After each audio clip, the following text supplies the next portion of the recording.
Hi, I'm Tim. Welcome to Watchbox, and thanks for logging on. If you love this watch, email me, tmosso@thewatchbox.com. It's in the description below. It is your purchase and pricing email question line for buying this or any watch you see on any Watchbox platform. Reach out to me directly. Email tmosso@thewatchbox.com for pricing. Today, we're discussing the Omega de Ville Hour Vision Chronograph. This watch is 42 millimeters in stainless steel. That's its diameter. It is 16.1 millimeters thick, and from lug tip to lug tip, 50.5 millimeters with a 21 millimeter spacing between the lugs. We'll throw it on my wrist, which is 16 centimeters in circumference, and it's a large watch. Frankly, I wouldn't wear it on a wrist smaller than mine. My wrist is 16 centimeters, and it does feel like it's pushing right out to the edge. It's also large. You can see the thickness. Maybe not going to discourage a jacket cuff, but the tightest of dress sleeves may take exception to that case band. The watch does, however, have lugs that are relatively short, stubby, and downturned, so that mitigates against some of the fit issues. You can see that the strap will mostly pull straight down out of the lugs, so that's nice to see. And part of the reason that's achieved is because there's a little bit of a curvature to the end of the spring bar. The strap is large rectangular scale alligator leather. You can see it's thickly bolstered. It has a folded edge, a monotone stitch. It's calfskin on the bottom, and you can see it's a brand new Omega factory strap. We also have an Omega clasp, twin trigger release. You press them both to open it up. It's Omega branded internally, Omega logoed externally. It's all of high polish. The swing arm is of high polish. And you tuck the strap in. Once the strap's tucked in, all of the excess length, once you've sized it, is under the clasp and under the strap, so there's no need for minder loops on the strap, keeping it very clean and unadorned.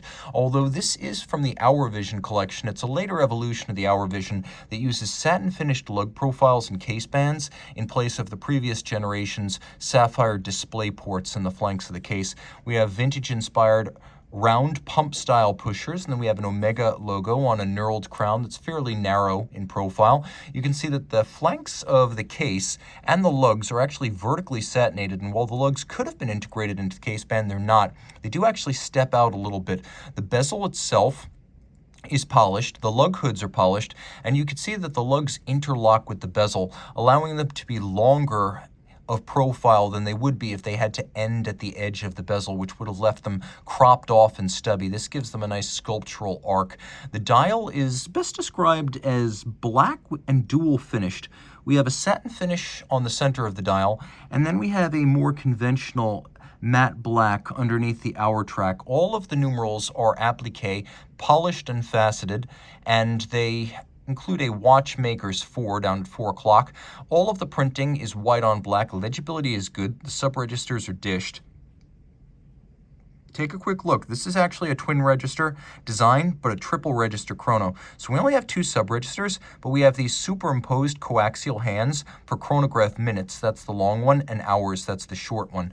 Now the watch has a couple of subsidiary setting modes, including a time zone feature that allows me to actually move the hour hand while the chronograph keeps running. The seconds hand and the minute hand are undisturbed, and I can actually drive that date forward or backwards depending on whether I'm traveling east or west. Now if I pull the crown out all the way, then I engage the hacking seconds function. Now everything stops, and if I want to, I can synchronize the watch to the second against a reference time. The hands are baton style. You can see they've been faceted for better contrast against the black dial base.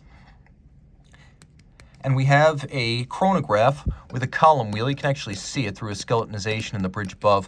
That makes for a nice crisp feel. You also hear it. It's a tactile pleasure to operate. Take a look. We have a vertical clutch for the chronograph, which means when it starts, there's no jump or stagger. And when it stops, it resets precisely to the index at 12. It also means, because there's no additional wear and tear when the chrono's running, you can leave the chrono running full time without any extra hazard to your watch. On the reverse side, we have Omega coaxial caliber 9300. It's the chronograph version of the 8500. It is a bidirectional winder with a 60-hour power reserve. It's got 2 mainspring barrels to help give a more even torque release from maximum wind to minimum wind, so it doesn't gallop when fully wound, and it doesn't lose a lot of time after 24 or 36 hours elapsed like a single barrel movement can. The watch is impressively 100 meters water resistant, so on a different strap you could take it swimming. 54 jewel movement, adjusted in 5 positions. It is a COSC certified Swiss chronometer. It's shock tolerant thanks to a rotor bearing rather than a jeweled staff or a pivot. Full balance bridge and a free sprung balance also making it very shock tolerant. And then it has a silicone hairspring that's anti-magnetic. So with an anti-magnetic escapement and hairspring, this watch is highly resilient.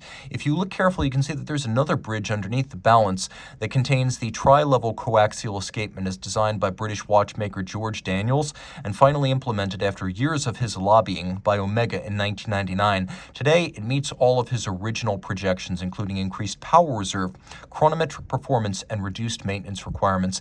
It is a direct and indirect impulse tangential contact escapement that likely remains the most sophisticated escapement you can buy for under $50,000. And because this is a silicone hairspring watch, it beats away at 25,200 vibrations per hour, which is the Swatch Group beat rate for any watch that is equipped with a silicone hairspring in the main of its production.